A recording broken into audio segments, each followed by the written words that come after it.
Բարի լույս, եթերում առավոտը շանթումն է։ Այսօր մարտի 14-ն է, ուրբաթ, ավարտում ենք հերթական աշխատանքային շաբաթը, եթե այն ամփոփելու լինենք, այն ապա անպայման նշենք անոմալ տաք եղանակը, ակտիվացված ձնահյուսերը 2 երկրաշարժ 1 շաբաթվա ընթացքում։ Ինչպես նաև տոնական մեկամսյակի մեկնարկը, որ դեռ կշարունակվի, այս լավ նոտայի վրա ես էլ ասեմ բարի լույս մեր հեռուստադիտողին եւ ասենք, որ պահքի 3-րդ կիրակի է, մեծ պահքի շրջանը տևում է 48 օր, այս եւ այլ թեմաների մասին կխոսենք։ Կխոսենք, բայց առաջարկում լսել լավ երաժշտություն վերադառնալ ու հետո սկսել խոսել։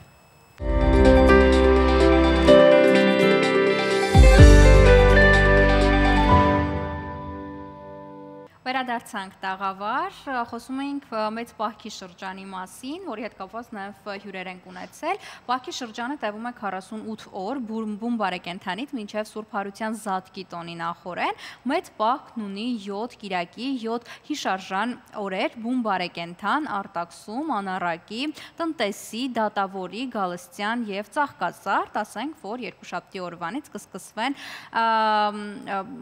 այս կիրակի անառակի կիրակիներ եւ երկուշաբթի օրվանից կսկսվի նախավերջին շաբաթը, չէ՞, պահքի շրջանում։ Այո, ասենք նաեւ, որ երկուշաբթի օրվանից կսկսեն նաեւ գարնանային արձակուրդները, առաջին դասարանցիների համար դրանք կտևեն 2 շաբաթ, 1 շաբաթ անց էլ կհանգստանան մյուս բոլոր դպրոցականները։ Մինչև մարտի 30-ը։ Քիչ անց մեր տաղավարում կխոսենք տրանսճարպերի օգտագործումից ու դրանց վատ հետևանքներից, որովհետև իսկապես տրանսճարպերը վատ ազդեցություն են ունենում մեր օրգանիզմի վրա եւ օրերս էլ առողջապահության նախարարությունը հայտարարություն էր տարածել, այնպես որ հենց առաջին ձեռքից այս ինֆորմացիան ստանալու ենք։ Նաեւ խոսենք տոնական միամսյակի մասին, քանի որ այդ առիթով միշտ ունենում ենք շատ գեղեցիկ կանայք, ովքեր կիսվում են մեզ հետ իրենց կյանքի փորձով, այնպես որ մնացեք մեզ հետ։ Հիմա ժամանակն է անցնելու եղանակի մասին խոսելու, չնայած արդեն ի սկզբանե նշեցինք, որ շատ անոմալ տաքություն ունենք, բայց ինչևից է +22 աստիճան է Երևանում։ Շարունակում ենք տաքանալ, այսպես ասած, տեղումներ չեն սպասվում։ Իդեպ Սյունիքի նախալեռներում լրիվ ամառ է, այնտեղ 26 աստիճան տաքություն է այսօր սպասվում։ Ստեփան-Ցմիդա-Լարս ավտոճանապարհը բաց է բոլոր տեսակի մեքենաների համար, այնպես որ ձեր բոլոր առաքումները եւ օնլայն պատվերները ժամանակին տեղ են հասնելու։ Իսկ այս բանին առավել մանրամասն տեսությունը։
Վերադարձանք տաղավար։ Եվ այսպես, ունենք շատ հետաքրքիր լուրեր, որոնք վստահ եմ կհետաքրքրեն բոլորին։ Քանի որ կանանց թեման այս օրերին գերակայում է, հետաքրքիր բացահայտումներ ունենք Ջեքի Քենեդիի արտառոց ծննդակարգի մասին։ Պարզվում է Ջոն Քենեդու կինը, որը աչքի էր ընկնում իր ձիգ կազմվածքով եւ ցնցող ոճով, օրական օգտագործում էր ընդամենը 600 կալորիա։ Սա շատ քիչ է իրականում, նորմայից էլ է քիչ, առհասարակել է քիչ, Ժակլին Քենեդու օրինակին եկեք չհետևենք, բայց խոսենք նրա, այսպես ասած, սովորությունների մասին, առավոտյան նա ուտում էր խաշած ձու եւ թեյ, ճաշին կաթնաշոր թարմ մրգերով, իսկ ընթրիքին խաշած հավի կրծքամիս կամ ձուկ աղցանով կամ շոգեխաշած բանջարեղենով, պարզ յոգուրտ, երբ մի լավ բան էր նրա սիրտը ուզում։ Նրա սիրելի ուտեստներից մեկը խորոված կարտոֆիլն էր, սակայն Ջեքին, որը հետագայում ամուսնացավ հույն Մագդա Արիստոտել Օնասիսի հետ, այն ուտում էր բելուգայի խավիարով, որի 1 կիլոգրամն արժեր ընդամենը $10,000։ Եվ մատուցում էին դա ոչ սովորական գթալով, այլ մարգարտափայլ գթալով։ Ահա այսպիսի սննդային կրքեր Ժակլին Քենեդիից, ի դեպ նա երբեք չի հրաժարվել իր սիրելի պաղպաղակից։ Եղանակն էլ լավ է, այսօր էլ մենք կարող ենք վայելել պաղպաղակ առանց մտածելու կալորիաների մասին։ Իսկ հիմա խոսենք կինոյի թեմայով։ Ջեյմս Քեմերոնը բացահայտումներ է արել Ավատար, կրակ եւ մոխիր ֆիլմի մասին։ 70-ամյա ռեժիսորը կեսկատակ նշել է, որ Ավատարի երրորդ մասը մի փոքր ավելի երկար կլինի, քան երկրորդ ֆիլմը, որը իմիջիայլոց 3 ժամ 12 րոպե է։ Այո, ֆիլմի երկարությունից բացի Քեմերոնը նաև ասել է, որ իր կինը Սյուզի Էմիս Քեմերոնը դեկտեմբերի 22-ին առաջին անգամ տեսել է ամբողջ ֆիլմը, սկզբից մինչև վերջ, եւ շատ հուզվել է։ Նա լաց էր լինում 4 ժամ, ասել է Ջեյմսը։ Նա նաև ասել է, որ վստահում է իր կնոջն ու անգամ թույլ է տալիս, որ ուղումներ մտցնի թե Տիտանիկում, թե նախորդ 2 ավատարներում։ Այնպես որ այս մեկին էլ սպասենք, իսկ այս պահին եթերի աստվածները մեզ հուշում են, որ մենք գնում ենք դիտենք գովազդ եւ վերադառնանք։ Ոչ, գնում ենք էքսկուրսիա, պատտվում ենք Հայաստանում, ավելի լավ բան ենք անում, քան գովազդի գնալը։ Եթե չեք եղել, ապա եղանակը հենց տաքանա ընտանիքով ուրծի լեռներ գնացեք, թեև կարող եք եւ չսպասել լավ եղանակին, որովհետեւ ուրծի լեռները հատկապես հրաշալի են ձմեռային տեսարաններով եւ ձմեռային եղանակին։ Բայց արդեն հալված է։ Այո, հալված է, բայց ինչևից է, կարծում եմ լինի ամառ թե ձմեռ, շատ գեղեցիկ է ուրծի լեռները, պարտադիր պետք է գնալ, անգամ արշավախմբերով կարելի է գնալ, շրջել եւ տեսնել գեղատեսիլ Հայաստանը։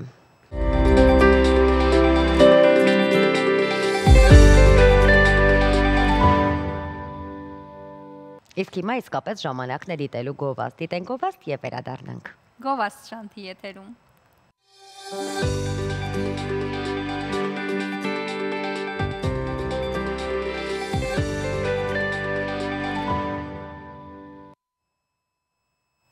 Վերադարձանք տաղավար եւ մենք հասցրել ենք հյուրընկալել մեր մասնագետին, ինչպես արդեն ասացինք, այսօր խոսելու ենք տրանսճարպերից, դրանց վերաբերյալ օրերս նախազգուշացնող հայտարարություն տարածեց առողջապահության նախարարությունը։ Մենք այն չէինք կարող անտեսել, այսպիսով ինչ են տրանսճարպերը եւ ինչով են դրանք այդքան վտանգավոր մեր ու մեր երեխաների առողջության համար, մեր տաղավարում է Դիանա Անդրեասյանը, Առողջապահության ազգային ինստիտուտի փոխտնօրենը։ Բարի լույս։ Բարի լույս։ Բարի լույս։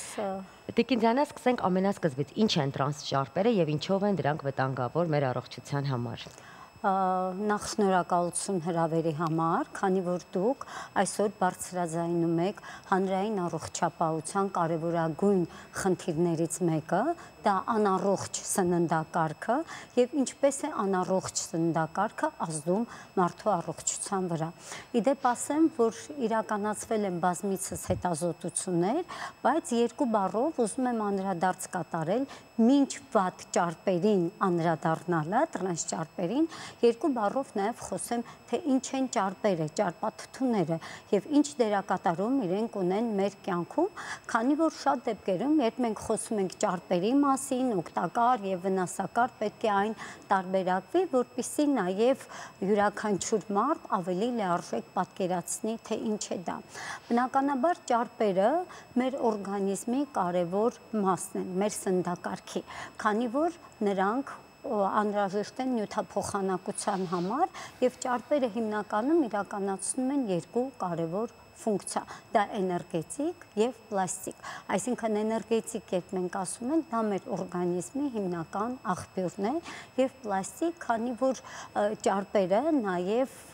հանդիսանում են մեր բջջային թաղանթների կառուցվածքում եւ բնականաբար ապահովում են ճկունությունը եւ նյութափոխանակությունը։ Նաև ասեմ, որ այսօր շատ կարևոր է, որպեսզի մենք կարողանանք լիարժեք հասկանանք օգտակար եւ վնասակար ճարպերի մասին։ Օգտակար ճարպերը դա մոնո եւ պոլի չհագեցված ճարպաթթուներն են, Իսկ վնասակար ճարպերը դա բնականաբար տրանս ճարպերը, այն ինչ դուք ասեցիք։ Ցավոք պետք է փաստեմ, որ վերջ տարիների ընթացքում, այսինքն եթե ավելի խորքային նայենք, 1950-ական թվականներից ուսումնասիրություն է իրականացվել վնասակար ճարպերի ազդեցությունը մեր առողջության վրա։ Իդեպ առաջին ապացույցները արվել են դեռևս 1950-ական թվականներին Նիդերլանդների համալսարանի կողմից եւ այնտեղ արդեն ուսումնասիրության արդյունքում ապացուցվել է, որ սննդամթերքը, որը պարունակում է տրանս ճարպեր, բնականաբար դրա օգտագործումը վնասակար է մեր առողջության վրա։ Ինչու է վնասակար, քանի որ ինքը բարձրացնում է վատ խոլեստերինի մակարդակը, այսինքն ցածր խտությամբ լիպոպրոտեիդները եւ նվազեցնում է լավ խոլեստերինի մակարդակը, դա բարձր խտության լիպոպրոտեիդներ, այսինքն առաջանում է դիսբալանս, որի արդյունքում բնականաբար արդեն առաջանում են առողջության տարբեր խնդիրներ։ Այ հետաքրքիր է որտեղից կարող ենք ստանալ այդ լավ ճարպերը, այսպես ասած լավ ճարպերը եւ ինչ սննդատեսակից խուսափենք, որ տրանս ճարպեր չգնան մեր օրգանիզմ։ Պետք է ասեմ, որ իհարկե արդեն շատ վաղուց բավականին տրանս ճարպերի օգտագործումը կրում է համաճարակի բնույթ եւ շատ դեպքերում միլիոնավոր մարդիկ օգտագործելով տրանս ճարպերով հարուստ սննդամթերքը չեն գիտակցում վտանգի մասին։ Բնականաբար, երբ մենք խոսում ենք տրանս ճարպերի մասին, թե որ սննդամթերքն է, որ հարուստ է տրանս ճարպերով, դա ֆաստ ֆուդերն են, դա նույն պիցցան, համբուրգերը, դա այո, բոլոր այն համով բաները, որոնք բավականին շատ են օգտագործվում, դա հոթ-դոգերը, դա պիցցաները, դա տարբեր թխվածքաբլիթները, դա խմորեղենը, որտեղ առկա է նաև մարգարինը, դա այդ նույն շերտավոր խմորով պատրաստված սննդամթերքը եւ որն է վտանգը, որ ինքը, ինչպես ես ասեցի, բնականաբար ազդում է մարդու առողջության վրա եւ շատ կարեւոր է, որ մենք այսօր տարանջատենք եւ հասկանանք, կարողանանք ճիշտ օգտվել առողջ ճարպերից եւ կարողանանք նվազեցնենք անառողջ ճարպերը։ Իհարկե, երբ խոսում ենք առողջ ճարպերի մասին, ես ասացի, որ դա մոնո եւ պոլի չհագեցված ճարպաթթուներն են, դա բնականաբար ձիթապտղի յուղը, դա ընկուզեղենը, դա ձեթերն են տարբեր, դա արևածաղկի ձեթն է, դա չիան է, չիայի ձեթն է, սերմերը տարբեր, նույն արևածաղկի, չիայի սերմերը եւ բնականաբար այդ սննդամթերքի օգտագործումը շատ կարեւոր է եւ կարևոր է նաև տարբեր յուղոտ ձկնեղենի ծովամթերքի օգտագործումը, քանի որ հենց իրենք պարունակում են օմեգա 3-ը։ Եվ վերջ տարիների ընթացքում պետք է ասեմ, որ հենց COVID-19-ից սկսված ավելի պոպուլյար է դարձել արագ սննդի կետերից օգտվելը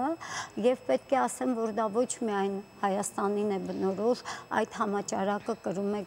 գրեթե բոլոր երկրներում։ Այդ իսկ պատճառով, երբ մենք հետագայում նայում ենք, թե մենք ինչ պատկեր ունենք հիվանդացության եւ մահացության տեսակետից, տեսնում ենք, որ տարեց տարի թվերը աճում են։ Եվ ասեմ, որ եվրոպական տարածաշրջանի երկրները այս հարցին անդրադարձել են դեռևս 1960-70-ական թվականներից եւ փորձում են սահմանափակել բնակչության շրջանում այդ տրանս ճարպերի օգտագործումը։ Ինչու՞։ Քանի որ յուրաքանչյուր տարի տրանս ճարպերի օգտագործման հետևանքով մահացությունը կազմում է շուրջ 300,000 տարեկան ամբողջ աշխարհում։ Իսկ Հայաստանում ունենք այդպիսի։ Մենք կոնկրետ չունենք տրանսճարպերի ազդեցության հետևանքով, բայց իդեպ ասեմ, երբ մենք նայում ենք մեր երկրում սրտանոթային համակարգի հիվանդություններից մահացությունը, քաղցկեղների, շաքարային դիաբետից, բնականաբար ինքը կրկնօրինակում է եվրոպական տարածաշրջանի երկրների պատկերը։ Հենց սա է ուզում հարցնել, այսինքն նա առաջացնում է բազմաթիվ հիվանդություններ, բայց հենց կարող է դառնալ քաղցկեղի պատճառ։ Կարծես թե սա շատ են այսպես խոսում այս մասին, որ տրանսճարպերը նաև քաղցկեղի պատճառ կարող են դառնալ։ Նաև ասեմ այն հիվանդությունները, որը ես թվարկեցի, դա սրտանոթայինը, քաղցկեղը, շաքարային դիաբետը, ոչ վարակիչ հիվանդությունները,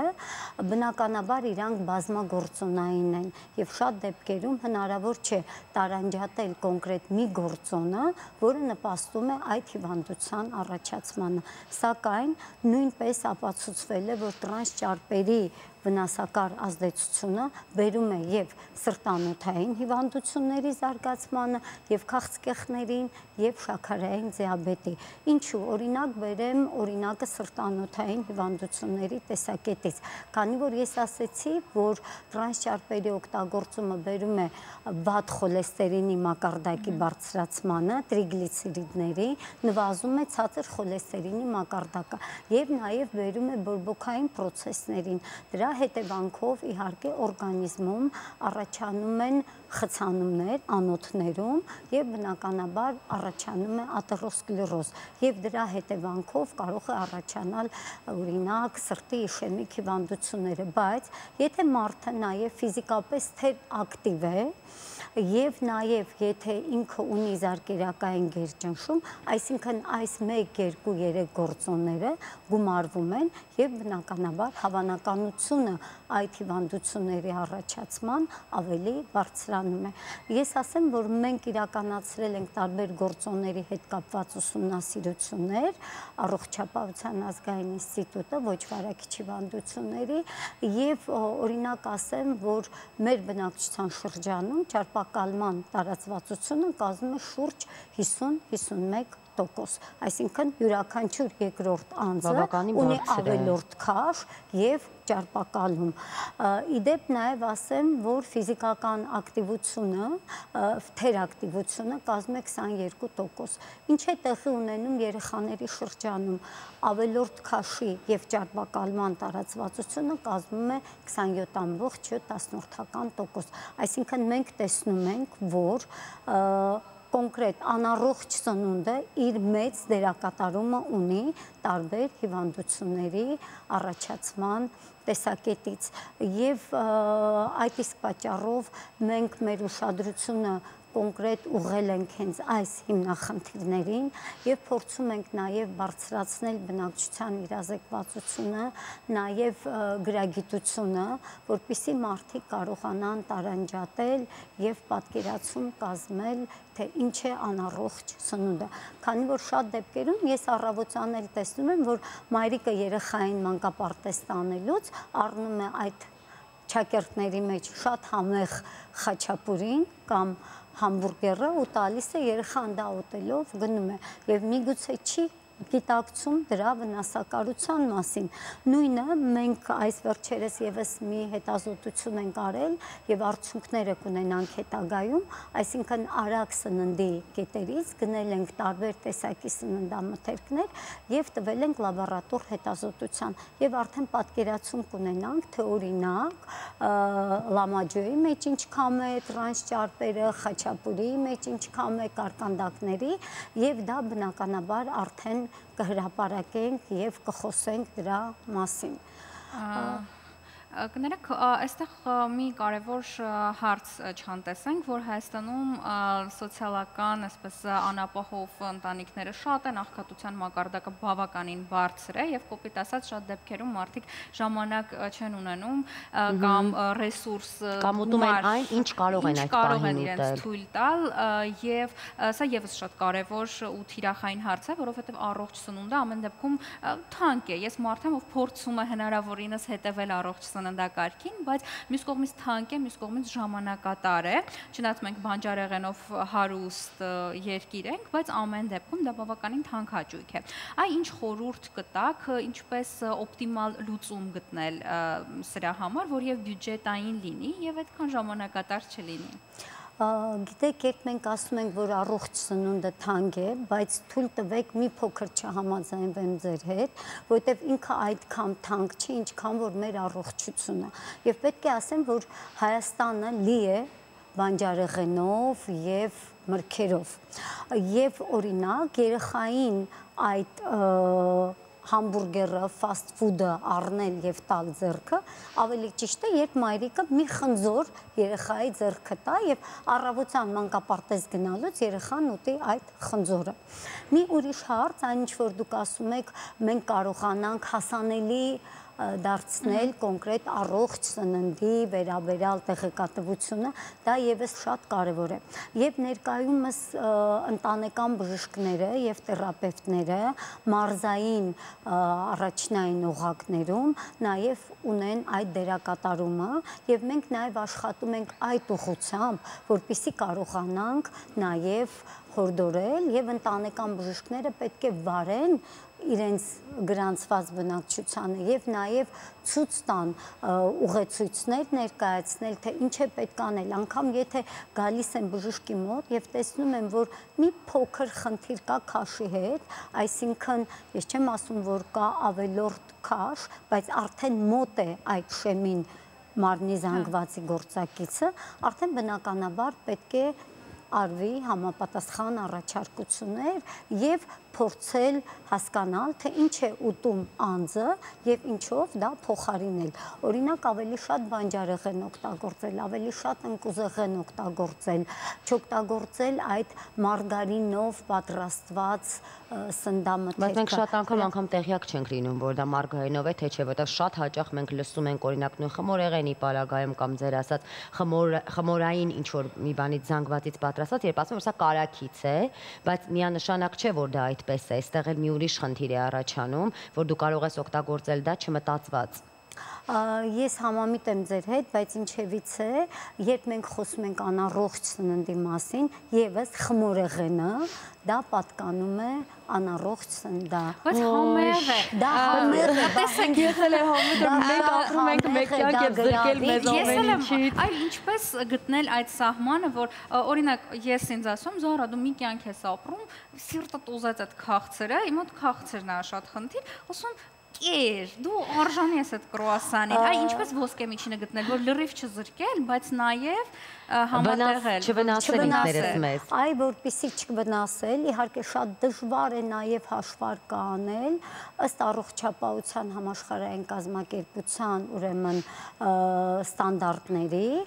տրանս ճարպերի օգտագործումը պետք է չգերազանցի 1% ընդհանուր սննդի կալորիաներից։ Այսինքն անհնարին մի բան։ Դա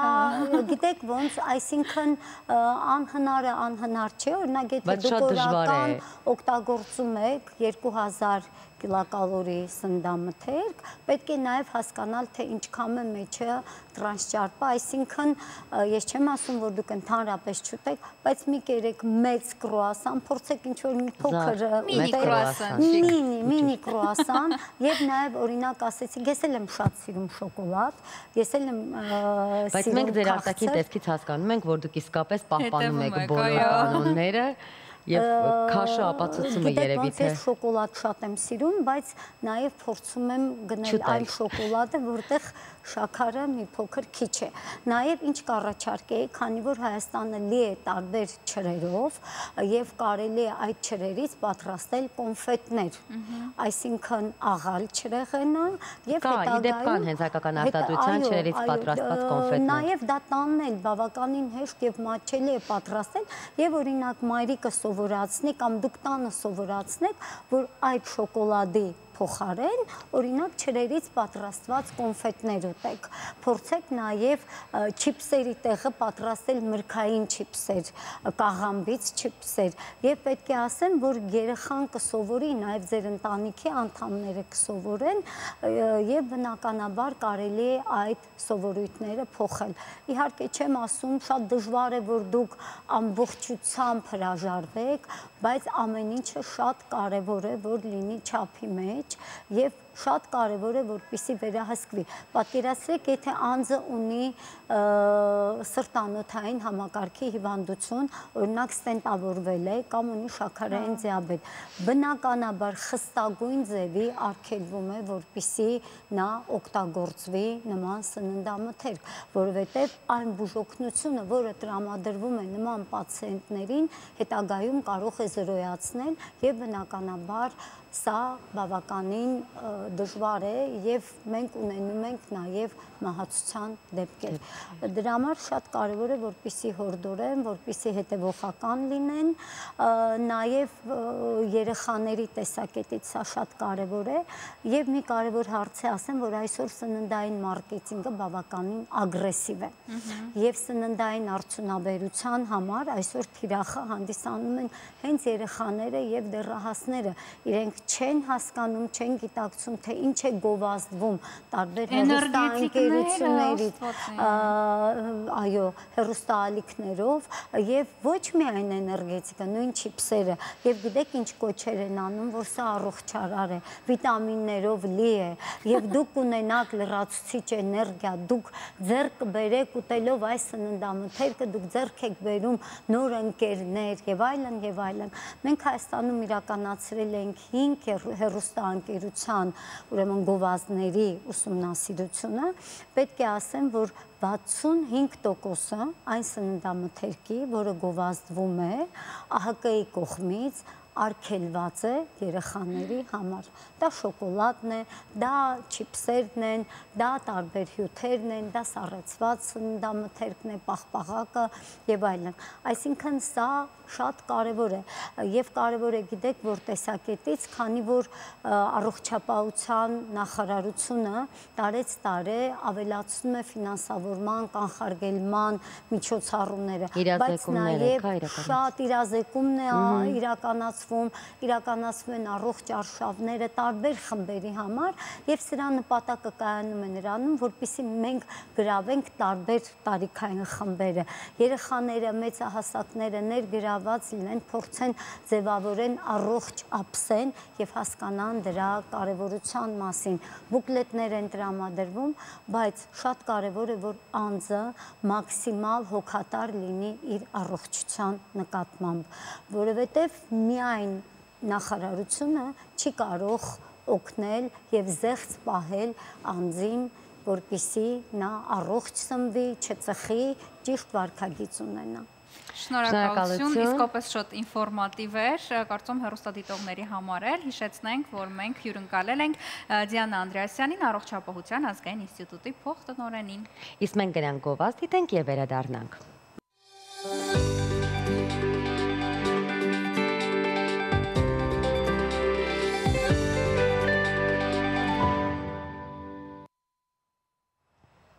Մենք վերադարձանք, իսկ հիմա ժամանակն է լսելու լավ երաժշտություն։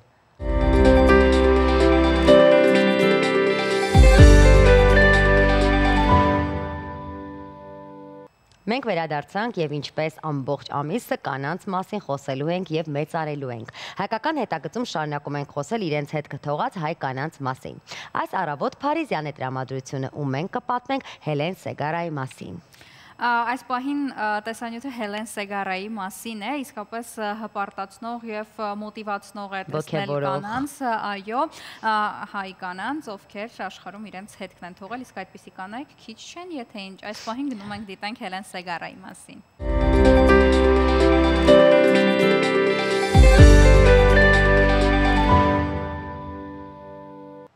Ահա, այսպեսին էր Հելեն Սեգարան, գործում եմ, չգիտեմ, հայերի մեջ շատ քիչ մարդ կա, երևի որ չգիտի, որովհետև մի ընթացք շատ է խոսվում նրա մասին, նրա ստեղծագործական կյանքի մասին, հատկապես երբ նա այցելեց Հայաստան։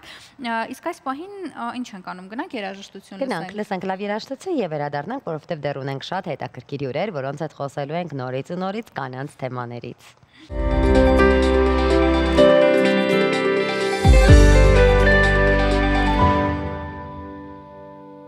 Վերադարձանք տաղավար, իսկ այս պահին գնում ենք դիտենք գովազդ ու վերադառնանք այնպես, որ գովազդ շանթի եթերում։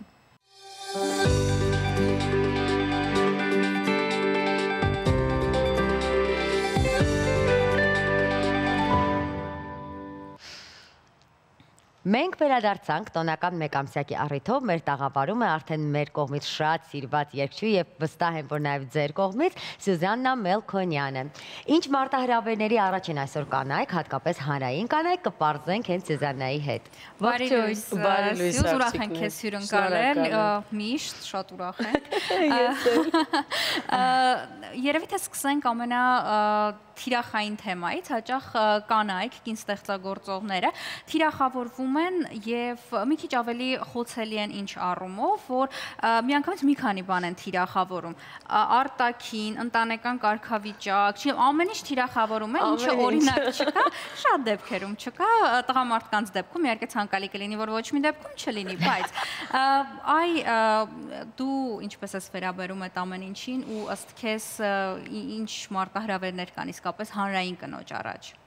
Ընդհանրապես լինել հանրային իգական սերի ներկայացուցիչ, դա արդեն խոսում է շատ նրբությունների մասին, մեծ պատասխանատվության մասին, որ անգամ քո արտահայտությունը քո իսկ անձնական մեդիա դաշտում ես էպոխայում, քոնը չի դառնում քիչ անց, կարող են գունազարդել այսպես շատ տարբեր թեմաներով։ Իհարկե ինձ համար ցանկացած պարագայում եւի տեսակի հարց է բնավորության անձնային սահման պետք է պարտադիր պահպանվի։ Բնականաբար ես գիտակցել ու գիտակցում եմ ու ավելի շատ կգիտակցեմ ինչքան որ ստեղծագործեմ, եթե դու բեմի մարդ ես այս պարագայում, դու պետք է ամեն ինչի պատրաստ լինես, բայց անգամ այդ հարթակում կա չափ եւ սահման։ Ճիշտ ասած, վերջին տարիներին ինձ անընդհատ հարցնում են, երբ ես ընտանիք կազմելու, բա երբ ես երեխա ունենալու։ Դրանից հետո հաջորդականությունը հարցերի արդեն բարձր չէ։ Կան մարդիկ, ովքեր շատ մեծ հոգատարությամբ են այդ հարցը տալիս արդարության համար ասեմ, բայց կան եւ մարդիկ, որոնց գործը իսկապես չէ դա եւ ես այն մտերմության դաշտում չեմ իրենց հետ գտնվում, որ օրինակ հա, այս կենցաղային հարցը ինձ տրվի։ Բայց հանրային մարտիները արդեն իսկ թիրախավորում է նշանակում հատկապես մեր օրերում, երբ ազատ խոսքի իրավունք կա եւ մեդիա դաշտում շատ ծայրահեղացված կերպարներ կան, ովքեր նույնիսկ առանց մտածելու կարող են խոսել։ Բայց դուք էլ ձեր խոսքում նշեցիք, որ եթե բեմի մարդ ես, պետք է պատրաստ լինես։ Ես համաձայն եմ, բայց շատ հաճախ սա սոցիումին տալիս է մարդուն վիրավորելու, այսպես ասած, հնարավորություն։ Վերջերս էլ ես այդպիսի մի խոսակցություն ունեցել, ծանոթներից մեկը ասում է, վիրավորում է, X մարդուն վիրավորում է հնարավոր բոլոր ձևերով եւ դա վիրավորանք է։ Ասում, բայց խի ես դա անում, ասում, դե եթե ինքը հայտնի է, ինքը պետքա պատրաստ լինի։ Շատ կարևոր է ընդգծել, որ իսկապես անձնական մի սահման կա, որը որ դրա համար չափ ու սահման գոյություն ունի։ Իհարկե, այս դեպքում, եթե այս կետին ենք անդրադառնում, արդեն կապ չունի հայտնի կամ ոչ հայտնի մարդը, դու կարող ես լինել ուղղակի սովորական սուպերմարկետի աշխատակից, ով առավոտվա X ժամից երեկոյան X ժամին ծառայություն է մատուցում, այդ մարդուն էլ չի կարելի վիրավորել, այստեղ արդեն կապ չունի, այնպիսի թեմա եք դուք բարձրաձայնում, որ ինձ համար արդեն կապ չունի դու ով ես, եթե հարցը վերաբերում է վիրավորանքին, որովհետև տարրական կուլտուրա, մենք միշտ խոսում ենք, չէ, տարրական կուլտուրա, չափ եւ սահման, բայց վերջին շրջանում ես նկատել եմ, որ շատ մարդիկ չեն հասկանում մեդիա դաշտի օրինաչափությունը, ինչն է կարելի, ինչը ոչ։ Բայց դա էլ խոսում է դիմացինի դաստիարակության եւ այն ընտանիքի մասին, որտեղ որ ինքը կրթվել է, դաստիարակվել է ու ծնունդ է ունեցել, հա, սա էլ է շատ վիճելի։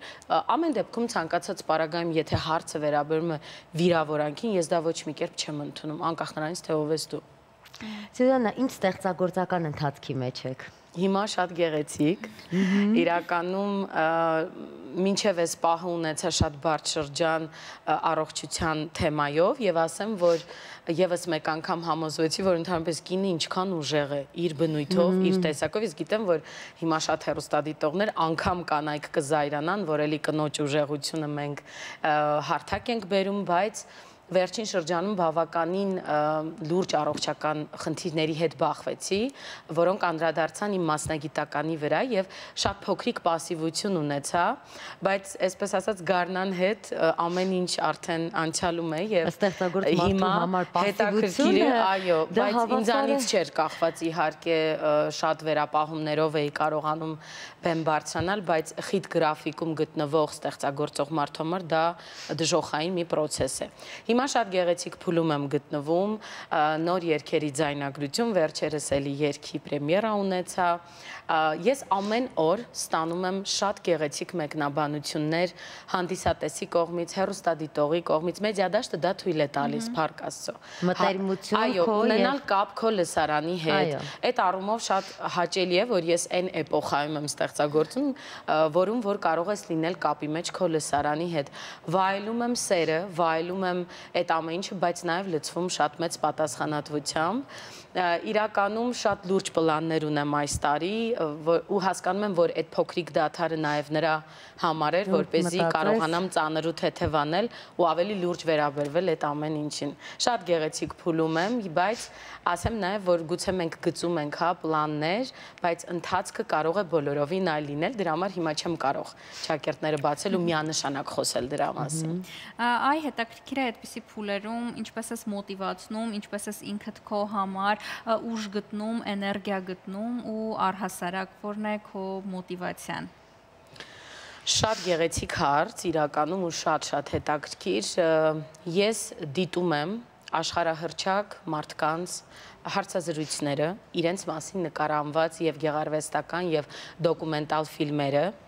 հատկապես այն հարցազրույցները, որոնք ֆորմատային թույլ են տալիս այդ սուբյեկտներին ավելի քան անկեղծանալու։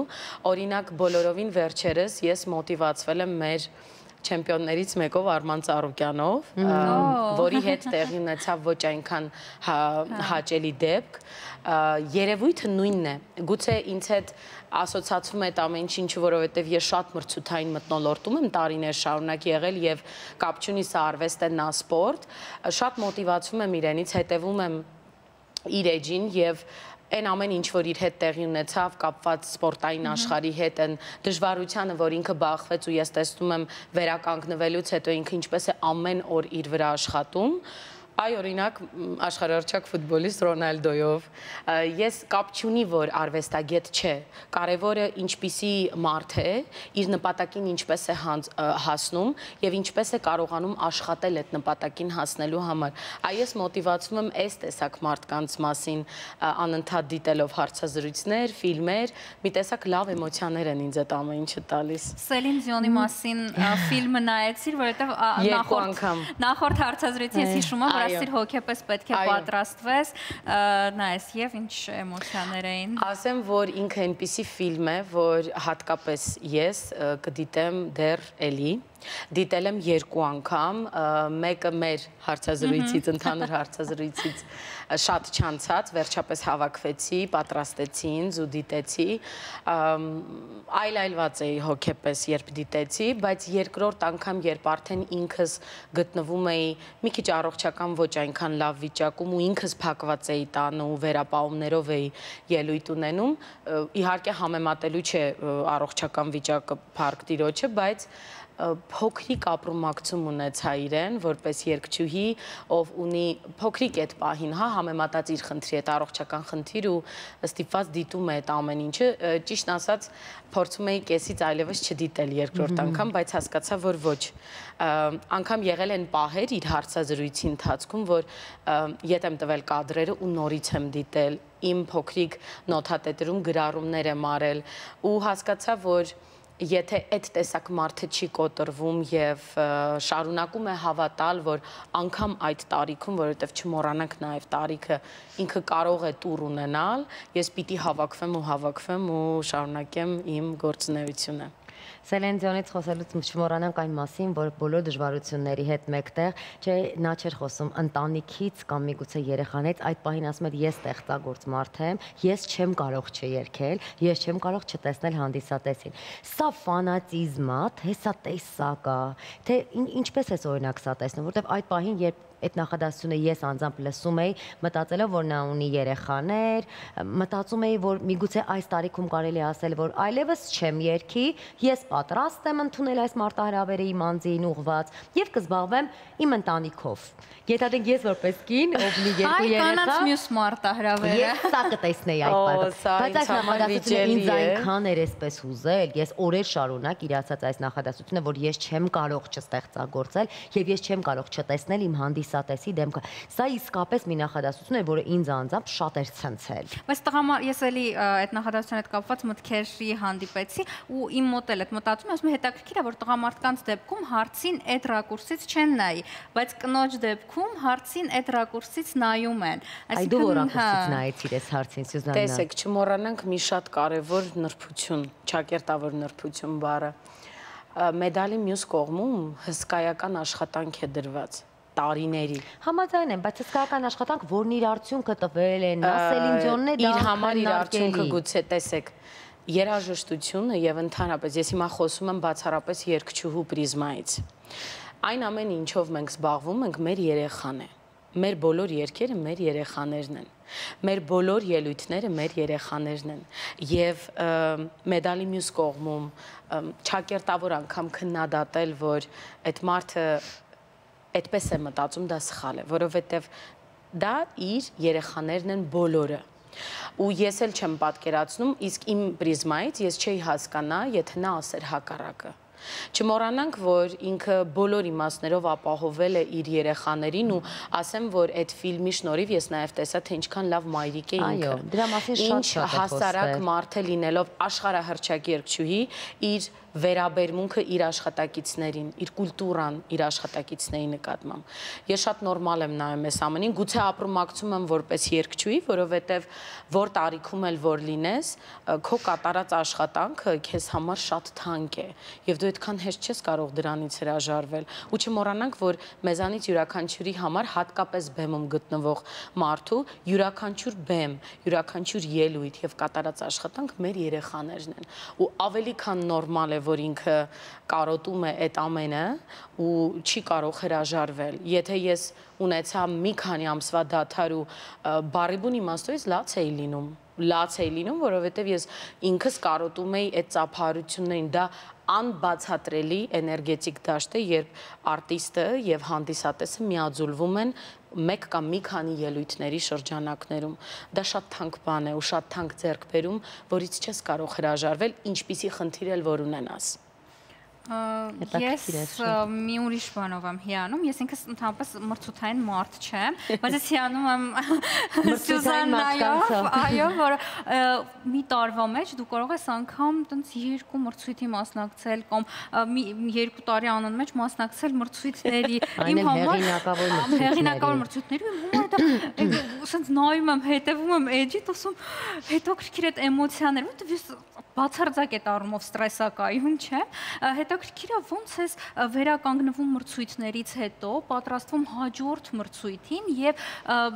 ինչ որ հետքեր թողում են այդ մրցույթները քո մեջ դրական, բացասական առումով։ Միանշանակ թողնում են, պիտի լինեմ շատ անկեղծ ու եւի առաջին անգամ սրա մասին խոսում, հատկապես վերջին տարվա մրցույթներից հետո ես շատ դժվար եմ վերականգնվել, որովհետև եթե խոսենք վերջին մրցույթի մասին, որը Ղազախստանի Հանրապետությունում էր, շատ ռեսուրսներ ինձանից տարավ, քանի որ ես առաջին անգամ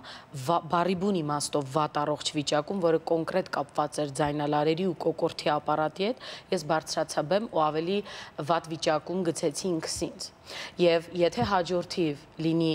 ինչ մրցույթ էլ ուզում է լինի, հարթակ, որտեղ ես պիտի մրցույթում լինեմ եւ ներկայացնեմ երկիր, որ նժարին դրված է մրցույթը թե իմ առողջությունը, ես կընտրեմ առողջությունը, որովհետեւ դրանից հետո շատ ավելի վատ է լինում։ Սա մեկ, երկրորդը դու անընդհատ ու անընդմեջ կատարում ես աշխատանք։ Ես միշտ ասում եմ, բոլոր մրցութային մարդիկ անկախ ոլորտից նման են մարզիկներին։ Ինչու՞, որովհետեւ մենք էլ մեր ամբիոնից ամեն օր կատարում ենք աշխատանք եւ այդ հոգեբանությունը նույնն է, կոնկուրենտ, պիտի հաղթես, դրոշ ներկայացնես, այսինքն մթնոլորտը գրեթե նույնն է, մի քիչ ավել, մի քիչ պակաս։ Այնչու իմ սերը սպորտի նկատմամբ այդքան մեծ ու վերջին շրջանում ինչ որ ֆանատիզմի վերածեց, որովհետեւ ինձ հիացնում է մարզիկների այդ անկոտրում վիճակը։ Ես ինքս որպես բեմի մարդ մոտիվացվում եմ իրենցից, ընդամենը մի քանի րոպեում իրենք իրենց տարիների մարզումները պիտի ի ցույցի դնեն ու կարողանան գրանցել հաղթանակի սկովեստու, որ չաշխատես ամեն օր քեզ վրա։ Ես այս պրիզմայից եմ նայում։ Եվ ամփոփելով զրույցը, որտեղ մեզ քիչ ժամանակ է մնացել, շնորհավոր ենք ինքներս մեզ, ինչու ոչ, մեր գլխավորությամբ բոլորին։ Ես ուզում եմ սրտանց շնորհավորել մեր բոլոր կանանց ու աղջիկներին, ուզում եմ մաղթել հոգևոր ու ֆիզիկական առողջություն։ Կրկնում եմ, հոգևոր եւ ֆիզիկական առողջություն։ Ցավոք սրտի մենք այնպիսի մի ժամանակաշրջանում ենք ապրում, որ անկախ մեզանից կենցաղից սկսած մինչև հոգեբանություն նեգատիվը շատ է։ Ու ես շատ ուզում եմ, որ այդ ճանապարհին ցանկացած օրվա իրենք երջանիկ ու դրական պահեր ավելի շատ ունենան։ Սրտանց մաղթում եմ։ Շնորհակալություն։ Ես եմ շնորհակալ։ Շատ հաճելի էր լսել քեզ, շատ հաճելի էր զրուցել եւ հասկանալ, որ յուրաքանչյուրը մեզանից կարող է ունենալ վերելքներ, ընկնել եւ նորից բարձրանալ։ Քեզ հաջողություններ ենք մաղթում։ Իսկ մենք ինչ ենք հիմա անում, Զար։ Հիմա գնում ենք դիտենք գովազդ, վերադառնանք, քանի որ դեռ կեսօր չէ, դեռ առավոտ է, մենք ձեզ հետ ենք լինելու։ Մնացեք մեզ հետ։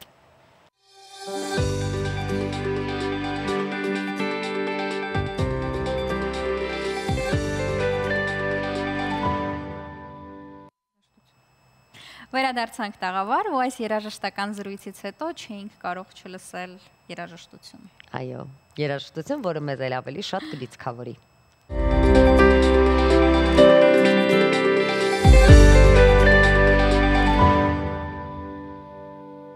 Վերադարձանք տաղավար, լսում ենք Սուզաննա Մելքոնյանի գեղեցիկ կատարումներից մեկը, բայց տաղավարում չենք մնալու, ձեզ հետ միասին գնում ենք պտտվենք աշխարհի շուրջը։ Այնտեղ որ գնալու ենք այսպիսի տագարուններ չեն լինում։ Վանկուվերը Կանադայի կարևորագույն քաղաքներից է, դիտենք տեսանյութը եւ վերադառնանք։ Գնացինք Կանադա։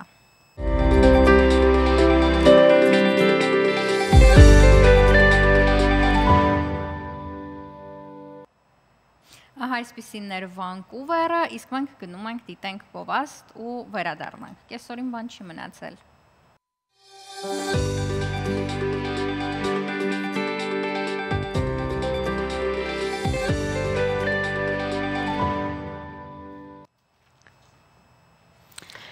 Իսկ հիմա գիտական բացահայտումների ժամանակն է, այսօր կպատմենք Յուպիտեր մոլորակի մասին։ Դիտենք տեսանյութը։ Դիտենք, հուսանք Յուպիտերի մասին վատ բաներ չասվի, որովհետև մեր նախորդ հաղորդումներից մեկի ժամանակ իմացանք, որ Սատուրնը դա չարիքի մոլորակն է, այն դեպքում, երբ որ Սատուրնը իմ ամենասիրելի մոլորակն է։ Իսկ Յուպիտերի մասին ինչ իմացաք, թե դա բացահայտված չէ։ Մարսը, Յուպիտերը բարի դրական էմոցիաների մոլորակներ են, եթե ճիշտ եմ հիշում, եթե չէ կարող եք YouTube-ում Շանթ հեռուստաընկերության YouTube-յան պաշտոնական էջում գտնել հաղորդումը նայել, իսկ այս պահին մենք գնում ենք բացահայտելու Յուպիտերը։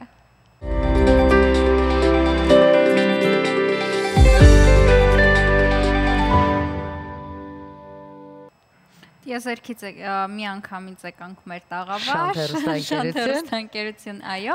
այսօր փորձեցինք ապահովել ձեր առավոտյան ինֆորմատիվ ժամանցը, ամեն դեպքում ուրբաթ է, ավելի թեթև է ուրբաթ, քեզ մոտ ոնց է նել ուրբաթ։ Այո, ուրբաթ ավելի թեթև է, քանի որ գիտենք, որ վաղը արդեն շատ երկար ենք քնելու, այնպես որ ձեզ բոլորիդ մաղթում ենք լավ հանգստյան օրեր, քանի որ գարուն է, արև է, վայելեք ամեն մի րոպեն ու ամեն մի ժամը եւ չմոռանաք, որ երկուշաբթի օրը նորից մենք առավոտյան գալու ենք ու նորից ձեզ ասելու ենք բարի լույս։